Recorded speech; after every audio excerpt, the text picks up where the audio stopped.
Bueno, venimos al Tribunal Supremo de Justicia para interponer una acción por inconstitucionalidad y solicitar una medida cautelar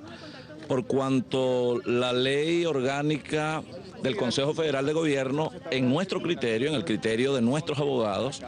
y en mi condición de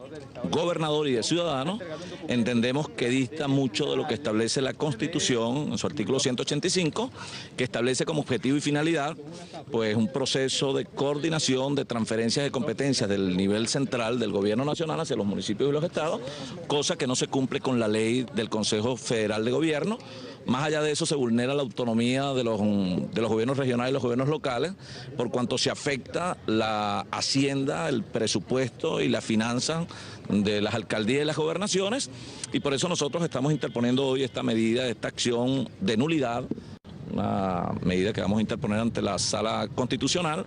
y a posteriori lo vamos a hacer, o vamos a hacer lo propio con el reglamento, que igualmente el reglamento de la ley del Consejo Federal de Gobierno tiene marcadas diferencias con lo que se establece en la ley. No se ve allí un desarrollo efectivo de las normas de la ley del Consejo Federal de Gobierno, y en ese sentido nosotros vamos a interponer, repito, este recurso de nulidad, y esperamos que la Sala Constitucional pues acoja el criterio no solo de los abogados que allí se expresan, sino también el criterio de la mayoría de la población, que entiende que con esto se le da prácticamente una patada al proceso de descentralización y se desconoce el poder de los estados y de los municipios. Entonces, a los recursos que existen acá en el Tribunal Supremo, se lo pregunto, porque la presidenta del tribunal argumenta que se hace uso excesivo del Poder Judicial y que constantemente siempre vienen a solicitar recursos sobre una misma causa. Porque hay argumentos que nosotros esbozamos en este recurso que no fueron considerados en los recursos anteriores. Bueno, el argumento, por ejemplo, de donde se vulnera la autonomía más allá de las competencias que le son propias a los gobiernos regionales y a los gobiernos locales en función de las coordinaciones que el Ejecutivo Nacional. Estamos hablando también de los recursos que vía derogatoria la ley del Fondo Intergubernamental para la Descentralización y que ahora recoge el Fondo de Compensación Interterritorial, afecta notablemente los recursos, las finanzas de los gobiernos regionales y los gobiernos locales. También quisiéramos conocer con respecto a los decretos de expropiación de nuevos galpones de la Polar. Bueno, fíjate,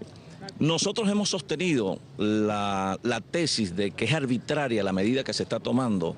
contra la zona industrial 1 de Barquisimeto, no específicamente contra una empresa, porque no defendemos intereses de ninguna empresa, defendemos los intereses y el derecho al empleo que tiene el pueblo de Lara, y por supuesto defendemos la necesidad de la inversión y la capacidad productiva que tiene el pueblo, cosa que se ve afectada con estas medidas que arbitrariamente se están tomando. Eso nos indica, bueno, de que cuando los trabajadores se han afectado y van a quedar desempleados, uno no entiende de qué socialismo es el que estamos hablando. Estamos hablando de un socialismo que vulnera el derecho de los trabajadores, que genera desempleo. Estamos hablando de un socialismo que deja en condiciones críticas a grupos de familias, porque los que se ven afectados con esta medida, las víctimas de estas medidas, no son otros que las familias, las madres, los niños, las esposas de los trabajadores, no solamente de la empresa Polar, de las 21 empresas que se ven amenazadas por cuanto las medidas del Ejecutivo Nacional y de la alcaldía del municipio de Iribarren lesionan tremendamente los derechos de los trabajadores y los derechos de los larenses. Bueno, estamos hablando... laborales de esos trabajadores. ¿Cómo? ¿No debería ser Polar la que garantice los derechos laborales y pasivos laborales de esos trabajadores? Y yo creo que igualmente, como el presidente se ha reunido con otros trabajadores y con otros sectores de la población, yo creo que el presidente también debería considerar la posibilidad de reunirse con los trabajadores, sean de cualquier empresa, porque eso es lo que recogemos nosotros en un verdadero socialismo. Un socialismo que no entienda la realidad y la condición social de los sectores más deprimidos de la población, fundamentalmente la clase más desprotegida, que es la clase laboral, entonces no entendemos ese socialismo.